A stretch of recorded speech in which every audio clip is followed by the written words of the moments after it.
এসআরকের সাথে জার্নি অনেক অনেক অনেক মজার। আসলে আমি 2013-14 থেকে শুরু করেছি। মানে একদম প্রথম দিকেই দু একটা জায়গা ছাড়াও মানে আমার মূল পছন্দের যে জায়গাগুলো থাকে, প্রতিটা মানুষের কাজ করার একটা পছন্দের জায়গা থাকে, যেটাকে আমরা প্রাণের জায়গা বলি। তো সেই রকম একটা জায়গা হচ্ছে এসআরকে। এখানে আসলে খুব সাবলীলভাবে কাজ করার যে জায়গাটা, কাজ করার যে অনুভূতিটা, সেটা আমার ভিতর কাজ করে সবসময়। আর এখানে অনেকগুলো সিরিজ, অনেকগুলো মুভি, অনেক ডকুমেন্টারি, যেগুলোতে আমরা সবসময় কাজ করে থাকি। মানে বিভিন্ন সময় বিভিন্ন চরিত্রে কাজ করে থাকি। মজার গল্প যেমন এখন যেটাতে কাজ করছি, এখন একটা খুব ভালো একটা সিরিজ চলছে মাছরাঙা টেলিভিশনে, বড় ভাই। এবং আমি বলবো বর্তমান সময়ে খুব জনপ্রিয় একটা সিরিজ।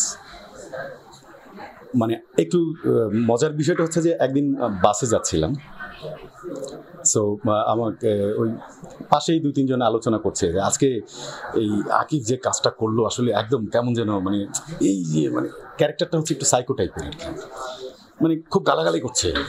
তো আমি পাশে বসা, আমার খুব সেই ক্যারেক্টারটা আমি প্লে করছি, এবং এই যে গালাগালি করছে, মানে ওই জায়গাটা হচ্ছে আমার সাফল্য, এবং ওই জায়গাটা একজন অ্যাক্টরের সাফল্য যিনি করেছেন। এই এই এই চরিত্রায়নটা যিনি করেছেন, টার্কিশ যিনি অ্যাক্টর, উনি যেমন ভালো করেছেন, পাশাপাশি আমরা এখানে যারা কাজ করছি সেই চরিত্রটাকে ফুটিয়ে তোলার জন্য এখানে যারা কাজ করছেন তাদেরও একটা সাফল্য। আমি শুধু আমার কথা বলবো না, আমি বাংলা তার চরিত্রের রূপায়ণটা করেছি, বাংলা কথাটা বলেছি। এর পাশে একটা চরিত্রকে ফুটিয়ে তোলার জন্য কিন্তু শুধুমাত্র একজন ভয়েস আর্টিস্ট যথেষ্ট নয়, তার পেছনে অনেকগুলো মানুষের পরিশ্রম থাকে। একজন স্ক্রিপ্ট রাইটার, তিনি যদি সুন্দর করে স্ক্রিপ্ট না লেখেন, তাহলে কিন্তু কথার গাঁথুনি যদি সুন্দর না হয়, তাহলে চরিত্রটা ভালো হয় না। তারপরে হচ্ছে একজন এডিটর যদি ঠিকঠাক মতো লেন এবং লাইন অনুযায়ী সেই লাইনগুলোকে না বসান, তাহলে কিন্তু দেখতে বা শুনতে ভালো লাগে না, কাজের যে সেই যে মজার জায়গাটা সেটা ফিরে আসে না। তো আর যে স্পেসটাতে কাজ করছি, সেই স্পেসটা যদি সাবলীল না হয়, সেখানে যদি মন খুলে কাজ না করা যায়, প্রাণ খুলে কাজ না করা যায়, তাহলে সেই কাজটাও কিন্তু ভালো হয় না, এটা আমার বিশ্বাস। এবং এই একটা জায়গা যেখানে আসলে আমরা খুব সাবলীলভাবে কাজ করি, নিজের মতো করে কাজ করি, যে কারণেই এখানকার কাজগুলোর একটা মানসম্মত কাজ হয় বলে আমার বিশ্বাস। বাকিটা দর্শকদের কাছে, দর্শকরা যারা দেখেন তারা অবশ্যই এটার মানে গুণগান বিচার করবেন যে কাজগুলো কেমন হয়। এই আরেকটা বিষয় হচ্ছে, আমরা যারা কাজ করি ভয়েস ইন্ডাস্ট্রিতে, এখন ইন্ডাস্ট্রি শব্দটা আমি ব্যবহার করলাম, একটা সময় ছিল মানে আমরা যারা ভয়েসে কাজ করি প্রথম থেকে, ডাবিং শব্দটা কি, ডাবিং জিনিসটা কি, এটা অনেকেই বুঝতে চাইতো না। ডাবিং করেন মানে কিসের ডাবিং করেন? ডাবিং বলতেই মানুষ মনে করতো সিনেমার ডাবিং করছি।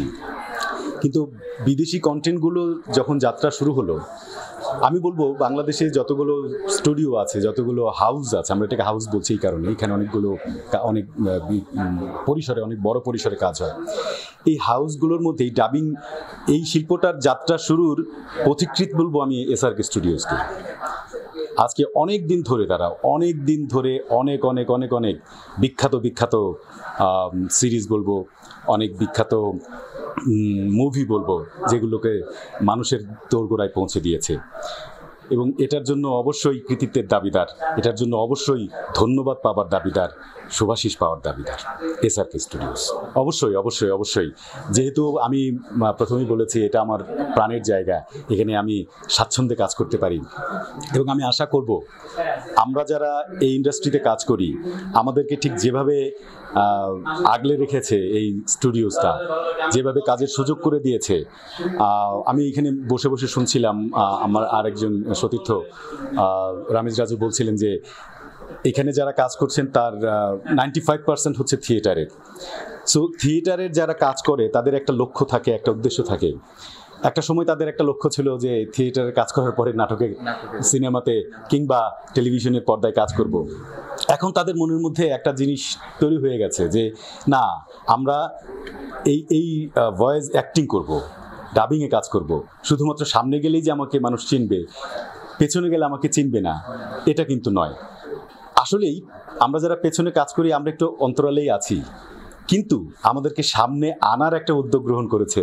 এই জন্য এসআরকে অনেক অনেক ধন্যবাদ যে এই শিল্পটাকে উপরে ওঠানোর জন্য যে নিরলস কাজ করে যাচ্ছে এসআরকে স্টুডিও, এবং আমি তার সাথী, মানে তার সাথে থাকতে পারছি, এজন্য নিজেকেও গর্বিত মনে করছি। আর এসআরকে স্টুডিওর উত্তরোত্তর সাফল্য কামনা করছি। এসআরকে স্টুডিও যত উপরে উঠবে, আমরা যারা সাথে আছি আমরাও তত উপরে উঠব এবং নিজেকে স্বাবলম্বী করব। এসআরকে স্টুডিও স্বাবলম্বী হবে, আমরাও হব, এই প্রত্যাশা রাখছি। সবাইকে অনেক ধন্যবাদ।